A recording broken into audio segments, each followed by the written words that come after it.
Marcus Thompson stood before the large mirror in his office, adjusting his designer tie one last time.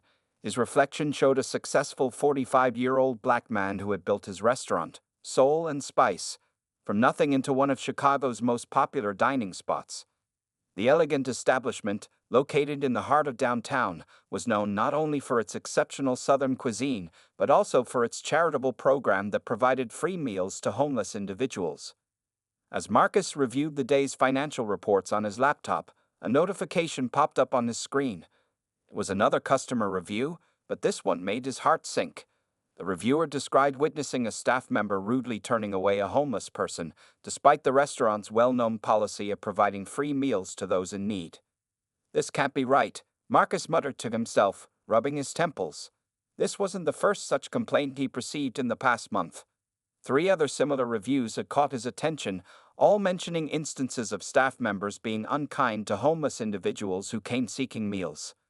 Marcus walked to his window, overlooking the busy Chicago street below. He watched as people hurried past, some dressed in business attire, others clearly struggling with homelessness. The charitable program at Soul and Spice had been his passion project, inspired by his own childhood experiences of food insecurity. His mother had raised him and his siblings alone, and there were times when they didn't know where their next meal would come from. Later that afternoon, during the lunch rush, Marcus observed his staff from the second-floor office. Everything appeared normal. Servers moved efficiently between tables. The kitchen staff worked in perfect coordination, and customers seemed satisfied. But something felt off. He noticed how his recently promoted supervisor, Derek, seemed to hover near the entrance, turning away certain people before they could even step inside. That evening, after most of the staff had left, Marcus sat down with Sarah, his assistant manager of 3 years. "Sarah, have you noticed anything unusual about how we're handling our charitable program lately?" he asked, trying to keep his tone neutral. Sarah shifted uncomfortably in her chair. "Mr. Thompson, I've been meaning to talk to you about that," she said, her voice low. "Some of the staff have been making their own rules about who can and can't receive free meals. They say it's bad for business to have too many homeless people coming in." Marcus felt a heaviness in his chest. This was exactly what he'd feared. The program had been running smoothly for 5 years. What had changed? He thanked Sarah for her honesty and dismissed her for the night. Alone in his office, Marcus began scrolling through security footage from the past week. What he saw disturbed him deeply. Several staff members were clearly discriminating against homeless individuals, some not even allowing them to enter the restaurant. Others were served reluctantly, with visible disdain, or given leftover food that wasn't fit to be served. As midnight approached, Marcus was still in his office, wrestling with what to do. He had always prided himself on running a business that not only served excellent food, but also gave back to the community. The idea that his own employees were undermining these values behind his back was deeply troubling. Suddenly, an idea struck him.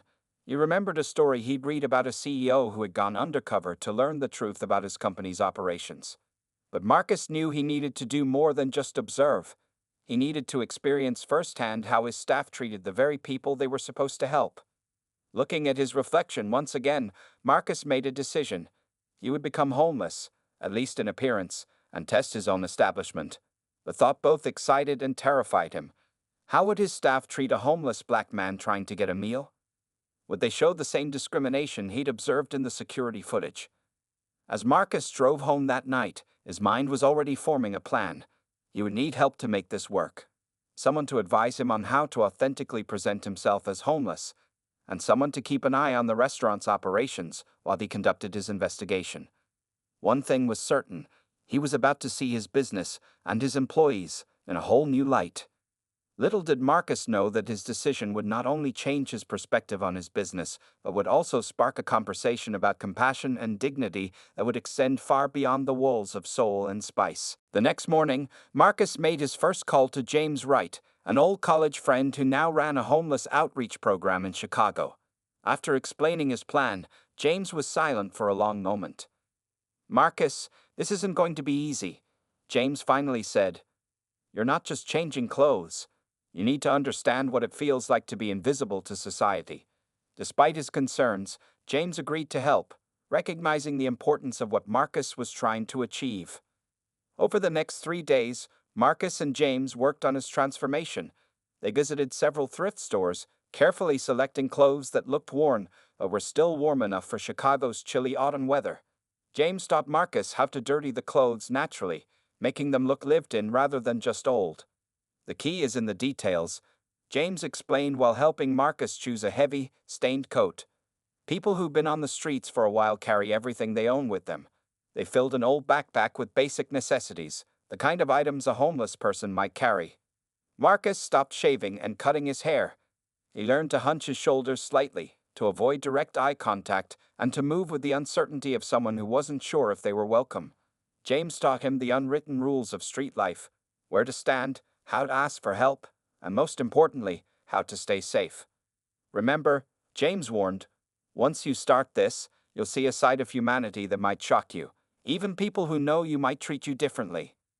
To maintain the restaurant's operations during his absence, Marcus told his staff he would be away for 2 weeks on a business trip, exploring potential expansion opportunities in Detroit. He appointed Sarah, his trusted assistant manager, to oversee daily operations, but didn't share his true plans with anyone. The night before his experiment was to begin, Marcus stood in front of his bathroom mirror, barely recognizing himself. His usually well-trimmed beard had grown wild and unkempt. His clean-shaven head now sprouted patches of gray-streaked hair. James had helped him apply a special makeup that made his skin appear weathered and tired. Marcus changed into his homeless clothes, layers of mismatched, stained garments topped with the heavy coat they carefully selected. He put on scuffed boots that were half a size too big, making his walk slightly awkward. The final touch was dirty fingernails and rough, chapped hands, details that James insisted would make his appearance more convincing. That night, instead of returning to his comfortable suburban home, Marcus checked into a cheap motel on the city's outskirts. He needed to start living his role before approaching his restaurant. As he lay on the lumpy mattress, doubts crept in. Was he really prepared for what he might discover? How would it feel to be treated as invisible or unwelcome in the very establishment he'd built from the ground up?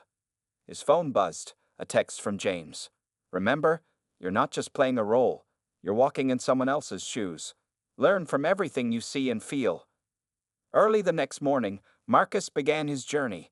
He took public transportation to downtown Chicago, experiencing firsthand how people moved away from him on the bus, how they avoided eye contact, how some held their bags closer when he passed by. Each small rejection stung, even though he knew this wasn't his real life. He spent several hours walking the streets near his restaurant, building up the courage to go in. He watched his regular customers enter and exit, some of whom he'd known for years. They walked past him as if he were invisible, despite having shared countless conversations inside. Around noon, when the lunch rush would be at its peak, Marcus finally gathered his courage. Standing across the street from Soul and Spice, he could see Derek, his supervisor, greeting customers at the door with a warm smile. The same Derek who, according to the security footage, had turned away homeless individuals seeking meals. Taking a deep breath, Marcus adjusted his heavy backpack and crossed the street. His heart pounded as he approached the entrance of his own restaurant, knowing that what he was about to experience would either confirm his worst fears or restore his faith in his staff. As he reached for the door handle, Marcus silently prayed that he was wrong about what he'd seen in those customer reviews and security tapes. But deep down, he knew this was just the beginning of what promised to be an eye-opening experience. Marcus's hand trembled slightly as he pulled open the heavy glass door of Soul and Spice. The familiar chime announced his entry, but this time, instead of the usual warm greetings, he was met with immediate tension. The hostess, Jenny, who normally greeted customers with a bright smile, looked up with visible discomfort. Derek, the supervisor, quickly stepped forward, positioning himself between Marcus and the hostess' stand. "Sir, I'm sorry, but we're extremely busy right now," he said firmly, despite several empty tables being clearly visible in the dining room. Marcus kept his head slightly down, just as James had taught him. "I heard you help people who need food," he mumbled, his voice intentionally rough and quiet.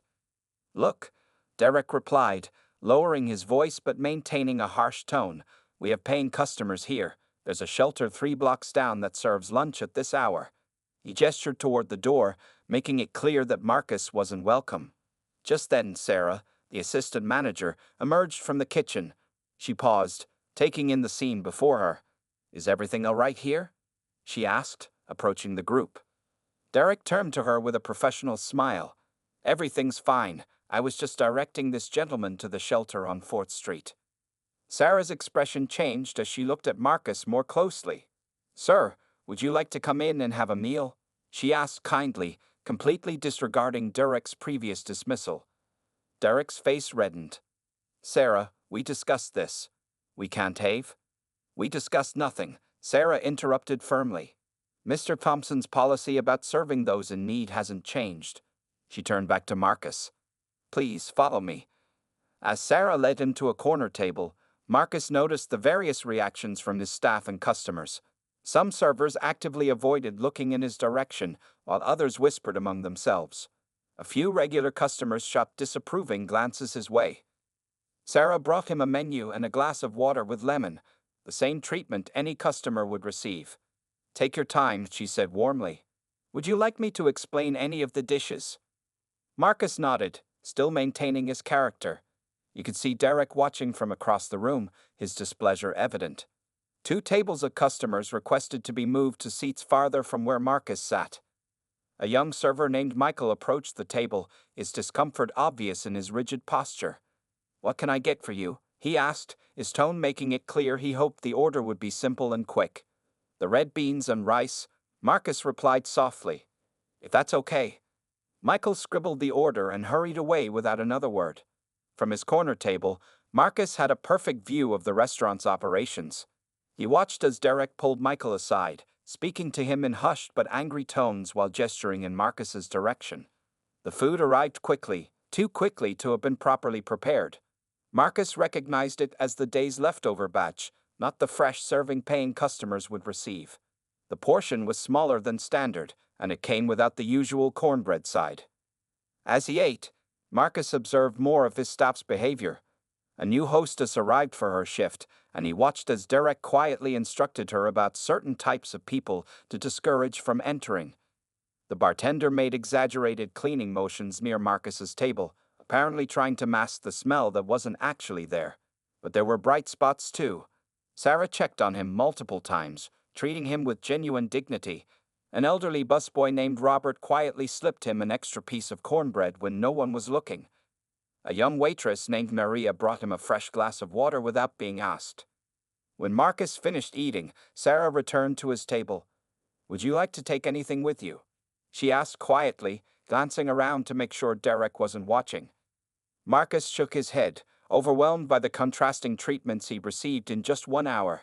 As he stood to leave, Sarah pressed a card into his hand. It contained information about the restaurant's free meal program and local shelter services. Walking out of Soul and Spice, Marcus felt a complex mix of emotions. Pride in employees like Sarah, disappointment in others like Derek, and a deep sadness at how quickly some people had judged him based solely on his appearance. But his experiment was far from over.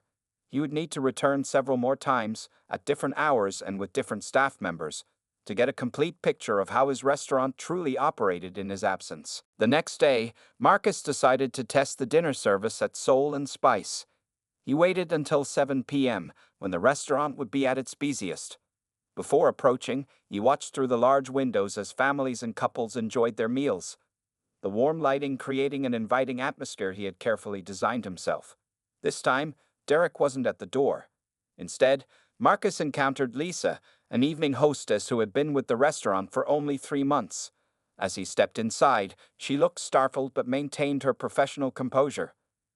Good evening, she said hesitantly, her eyes darting to the back office. How can I help you? Marcus repeated his request for a meal, keeping his voice low and rough. Lisa appeared torn, clearly unsure of the protocol. Just then, James, the evening busboy Marcus had always appreciated for his strong work ethic, stepped forward. I'll handle this, Lisa, James said kindly. Sir, please follow me. He led Marcus to a table, this time in the middle of the dining room rather than hidden in a corner. Several nearby diners shot disapproving looks, and one well-dressed couple immediately asked to be reseated. James ignored them all, pulling out a chair for Marcus with the same respect he showed to any guest. People forget, James said quietly as he poured water, that everyone deserves to eat with dignity. Marcus was touched by the young man's compassion, especially when he noticed Derek emerging from the back office, his face darkening at the sight of another homeless person being served. Derek approached James at the service station. "What do you think you're doing?" he hissed. "You can't seat them in the main dining room. It's bad for business." James stood his ground. "Mr. Thompson's policy doesn't specify where we should seat people who need help. They're human beings, not second-class citizens." The exchange was interrupted by Maria, the same kind waitress from the previous day, who came to take Marcus's order. She smiled warmly, making genuine eye contact. "Our chicken and dumplings are fresh today," she suggested. "Would you like to try them?" Before Marcus could respond, Derek intervened. "Maria, table 12 needs you immediately," he said sharply. "I'll handle this." But Maria stood firm. "Table 12 has their food. I'm taking care of this guest right now." The steel in her voice surprised even Marcus. Throughout his meal, Marcus witnessed a clear division among his staff. Some, like James and Maria, provided excellent service despite dirty looks from Derek. Others followed Derek's lead, making their disapproval obvious through whispered comments and pointed stares.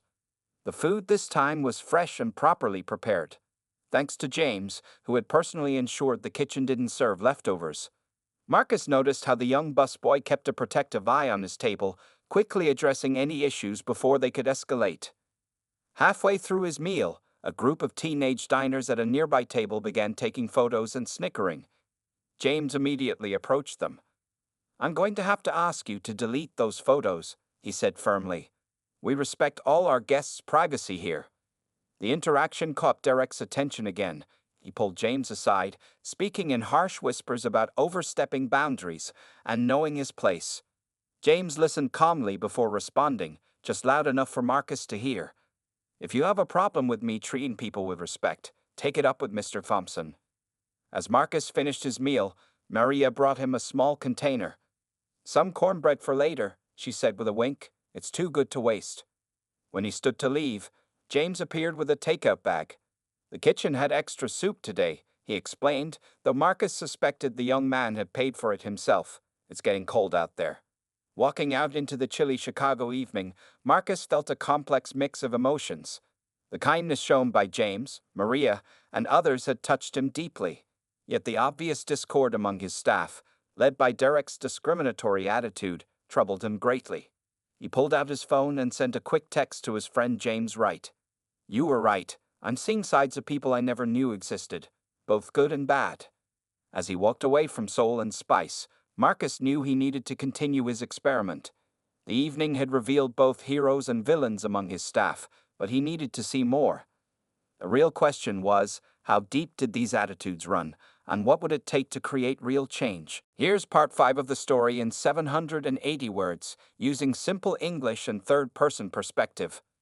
On the third day of his undercover mission, Marcus decided to test the breakfast shift. He arrived at Soul and Spice just as the sun was rising, joining a small group of early morning customers who were mostly construction workers and office employees grabbing coffee and quick meals. The morning shift was run by Kevin, a veteran server who had been with the restaurant since its opening. Marcus had always considered Kevin one of his most reliable employees, which made what happened next even more disappointing. As Marcus approached the entrance, Kevin was setting up the outdoor seating area. Upon seeing Marcus in his disheveled state, Kevin immediately blocked the door. "We're not open yet," he said curtly, despite several customers already being seated inside. A young waitress named Amy, who had just started working at the restaurant 2 weeks ago, overheard the exchange from inside. She hurried out, gently pushing past Kevin. "We're definitely open," she said, smiling at Marcus. "Please, come in out of the cold." Kevin grabbed Amy's arm as she tried to lead Marcus inside. "Amy, you're new here. You don't understand how things work," he whispered harshly. "These people will drive away our regular customers." "These people?" Amy replied loudly, pulling her arm away. "The only person driving away customers right now is you, with your attitude." Inside the restaurant, Marcus settled into a booth near the window. He could hear Kevin and Amy still arguing near the coffee station. Other staff members began taking sides, some supporting Kevin's stance, while others backed Amy's compassionate approach. Derek, who had apparently arrived early, emerged from the office and immediately joined Kevin's side. "Amy, you're still on probation," he reminded her threateningly. "Be careful about the choices you make." Amy's hands shook as she poured coffee, but her voice remained steady. "Fire me if you want," she replied. "I won't treat people like they're not human." Sarah, who wasn't scheduled to work but had stopped by to pick up some paperwork, witnessed the entire scene. She immediately stepped in, her authority as assistant manager cutting through the tension. "Derek, my office." "Now," she commanded. To Amy, she said softly, "Keep doing exactly what you're doing." "You're right." While Derek and Sarah disappeared into the office, Marcus observed the continued division among his morning staff. The kitchen crew, led by Louis, the morning chef, sided with Amy, preparing Marcus a hot breakfast with the same care they showed to other customers. However, several servers made a show of avoiding his section, leaving Amy to handle his table alone. An elderly regular customer, Mrs. Chen, who had been quietly watching everything unfold, suddenly stood up from her table. She walked over to where Kevin was still fuming and spoke loud enough for everyone to hear. "I've been coming here for 5 years because this place used to have a heart. Today, I see that heart in that young woman." She pointed to Amy, "but I'm ashamed of what I'm seeing from the rest of you." Her words seemed to hit home with several staff members. Tom, another server who had initially supported Kevin, slowly walked over to Amy. "I'm sorry," he said quietly. "Let me help you with your tables." As Marcus finished his meal, he noticed a subtle shift in the atmosphere.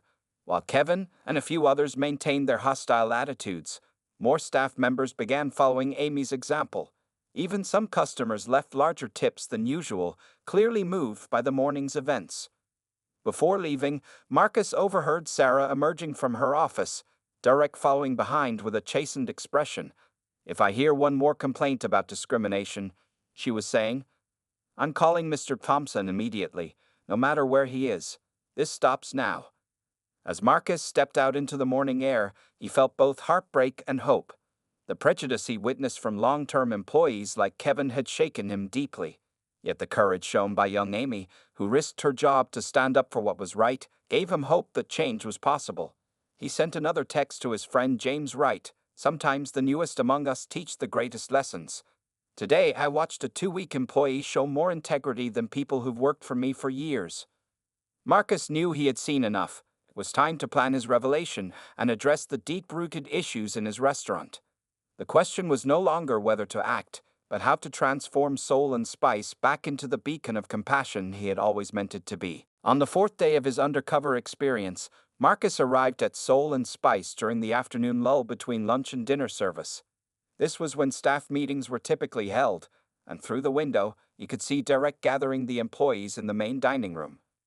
Keeping to his homeless persona, Marcus lingered near the entrance, appearing to seek shelter from the cold. Through the glass, he could hear fragments of the meeting, and what he heard made his blood run cold. "I've drafted a new policy," Derek was announcing, holding up a document. "No more homeless people during peak hours. We'll only serve them between 2 p.m. and 4 p.m., and they must use the side entrance." Sarah immediately stood up. "That's discrimination, and it's against everything Mr. Thompson believes in." "Mr. Thompson isn't here," Derek countered. "And I've been tracking our numbers. Regular customers are complaining. We've lost business because of this charity program." Marcus watched as his staff divided into clear factions. Kevin, Jenny, and several others nodded in agreement with Derek, while Sarah, Amy, James, and Maria formed an opposing group. "If we implement this policy," James spoke up, "I'll quit right now." "Me too," Amy added, her voice shaking but determined. Derek laughed dismissively. "You've been here 2 weeks, Amy. Mr. Thompson hired me to make tough decisions, and this is one of them." Louis, the morning chef, emerged from the kitchen, wiping his hands on his apron. "My mother came to this country with nothing," he said quietly. "People like you would have turned her away too. I won't be part of this." The tension in the room was palpable. Marcus could see tears in Amy's eyes as she stood her ground. Sarah was frantically texting, likely trying to reach him, while Derek continued pushing his agenda. "Times are changing," Derek insisted. "We need to think about profits. This isn't a charity, it's a business." "It's both," Sarah countered. "That's what makes Soul and Spice special. Mr. Thompson built this place on compassion. Well, compassion doesn't pay the bills, Kevin interjected. I'm tired of losing tips because people don't want to eat next to homeless people. Marcus had heard enough. He pulled out his phone and texted James Wright. It's time. Bring the clothes. Then he walked to the door and pushed it open. The staff meeting fell silent as he entered. Derek immediately stepped forward. Sir, we're closed for a private meeting. I've heard enough of your meeting, Marcus said, his voice still rough but carrying authority. Derek moved to physically block his path. Security, he called out. Don't bother, Marcus said, straightening his posture. He reached up and began peeling away the makeup that had altered his appearance. The room went deadly silent. Sarah's hand flew to her mouth. Amy's eyes widened in recognition. Derek's face drained of color. Mr. Thompson? Kevin whispered in horror. At that moment, James Wright entered through the back door, carrying a garment bag containing Marcus's usual suit. Without a word, Marcus took the bag and walked to the restroom. When he emerged minutes later, he was once again the polished restaurant owner they all knew, though his expression was grave. For the past 4 days, Marcus began, his voice heavy with emotion. I have experienced firsthand how some of you treat the less fortunate. I've been denied entry, served leftovers, seated in corners, and treated like less than human. He turned to Derek. Your new policy will never be implemented. In fact, you no longer have the authority to make any policies. Looking around the room, Marcus continued. Some of you have shown extraordinary humanity. Amy, James, Maria, Louis, you reminded me what Soul and Spice stands for. Sarah, your leadership in my absence has been exemplary. As for the rest of you, he paused, his disappointment evident. We need to have serious discussions about your future here. This restaurant was built on the principle that everyone deserves to be treated with dignity. That's not up for debate. The room remained silent, the weight of the revelation hanging heavy in the air. Marcus knew that the next few hours would be crucial in reshaping his restaurant's future, but one thing was certain. Soul and Spice would return to its founding principles, even if that meant rebuilding his team from the ground up. The aftermath of Marcus's revelation was immediate and intense. Derek stood frozen, the discriminatory policy still clutched in his trembling hands. Kevin had sunk into a nearby chair, his face ashen. The restaurant remained eerily silent as staff members processed what had just happened. Everyone take a seat, Marcus commanded, his voice firm but controlled. We need to have an honest conversation about what I've witnessed these past few days. As the staff settled around the dining room tables, Marcus noticed how they naturally segregated themselves. The compassionate employees on one side, the others on the other. Sarah quickly took her place beside Marcus, pulling out a notebook. First, Marcus began, I want to acknowledge those who showed kindness without knowing who I was. Amy, despite being our newest employee, you risked your job to defend basic human dignity. James, you paid for food out of your own pocket to help someone you thought was homeless. Maria, Louis, you never wavered in your compassion. He turned to face Derek and Kevin's group. Now, to address the discrimination I experienced. Derek, you tried to implement policies that go against everything this restaurant stands for. Kevin, you literally blocked the door to keep me out. Jenny, you took photos of homeless customers to mock them. This isn't just disappointing, it's unacceptable. Derek finally found his voice. Mr. Thompson, I can explain. The numbers. The numbers? Marcus interrupted, his voice rising slightly. Let me show you some numbers. He pulled out his phone and projected sales figures onto the wall. Our charitable program actually increased our overall revenue by 15% last year. Regular customers come here specifically because of our values. Mrs. Chen, who's been dining here for years, told me herself this morning. Tears were flowing freely now, from shame, fear, or remorse, depending on the person. Amy reached over and squeezed Maria's hand in support. Starting tomorrow, Marcus continued, there will be changes. Derek, you're suspended pending a review of your behavior. Kevin, Jenny, and anyone else who supported these discriminatory practices, you have a choice to make. Either commit to our values and undergo extensive sensitivity training, or submit your resignation. Sarah spoke up, her voice steady. We've already contacted a respected diversity and inclusion consultant. Training will be mandatory for all staff, including our kitchen team. Additionally, Marcus added, I'm promoting those who demonstrated true leadership. Sarah will be our new general manager. Amy, despite your short time here, you've earned a position as shift supervisor. James, you'll be our community outreach coordinator, working to strengthen our charitable programs. Louis stepped forward. Mr. Thompson, if I may. At Marcus's nod, he continued, in the kitchen, we always treated every order the same, whether it was for a paying customer or someone in need. That's how it should be everywhere in the restaurant. Exactly, Marcus agreed. Which brings me to my next point. From now on, there will be no difference in how we serve any guest. Same entrance, same seating areas, same fresh food. Every human being deserves dignity. Derek stood up abruptly. This is business suicide, he spat, throwing his name tag on the table. I quit. That's your choice, Marcus replied calmly. Anyone else who can't commit to these values should follow Derek's example. Now. 3 more employees stood up and left with Derek.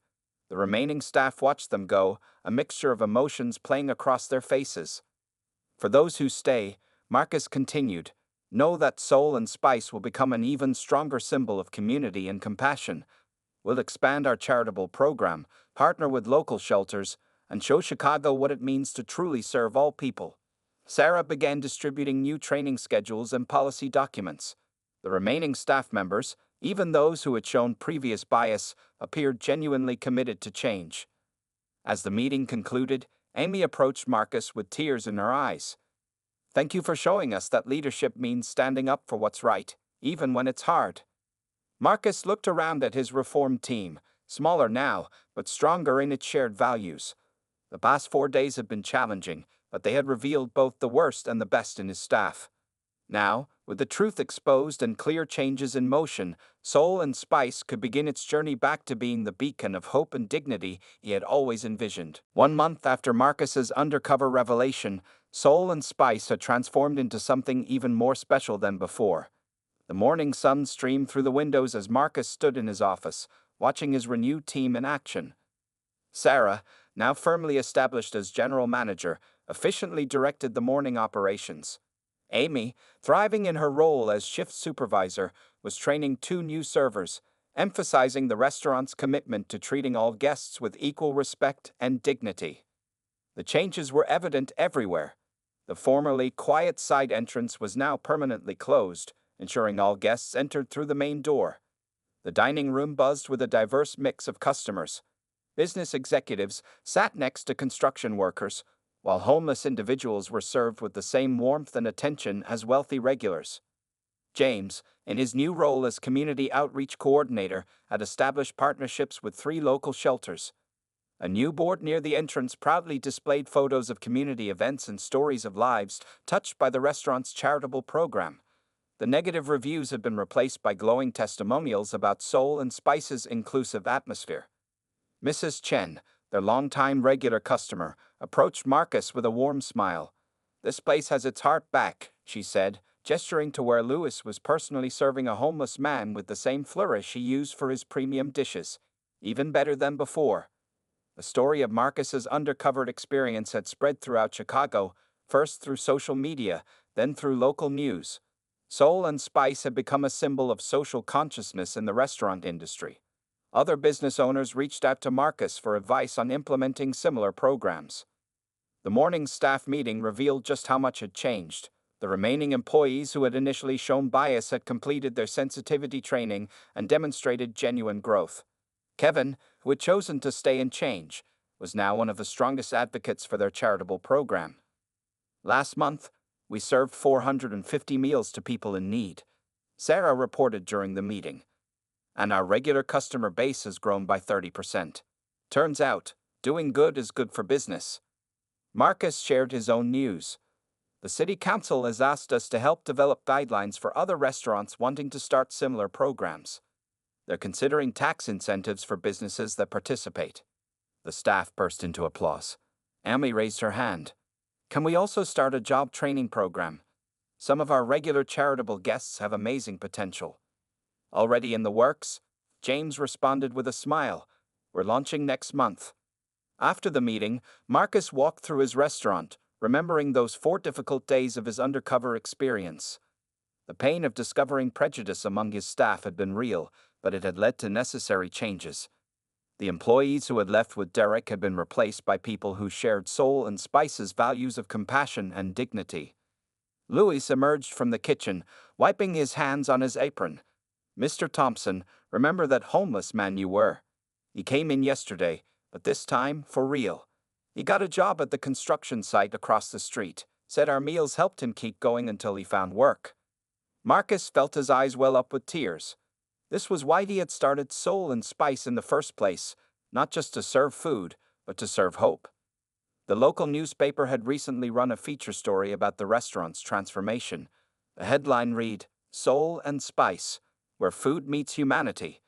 The article praised not just the restaurant's charitable work, but its commitment to treating every person with dignity. As the lunch rush began, Marcus watched his team in action. Sarah expertly managed the flow of customers. Amy's trainees confidently served everyone with equal respect, and James welcomed a group from the local shelter. The dining room was full of chatter and laughter, with no distinction between paying customers and those receiving charitable meals. "We've created something special here," Sarah said, joining Marcus in his observations. "Something that matters." Marcus nodded, thinking of his own mother's struggles when he was a child. "We've created what I always dreamed this place could be, not just a restaurant, but a community where everyone belongs." Outside, a line was forming for lunch service. Business executives stood chatting with construction workers, while a homeless woman was welcomed into the line with warm smiles. Soul and Spice had become more than a restaurant. It had become a model for how businesses could serve their communities while maintaining their values. The dream that had inspired Marcus to open Soul and Spice had finally been fully realized, proving that compassion and success could go hand in hand.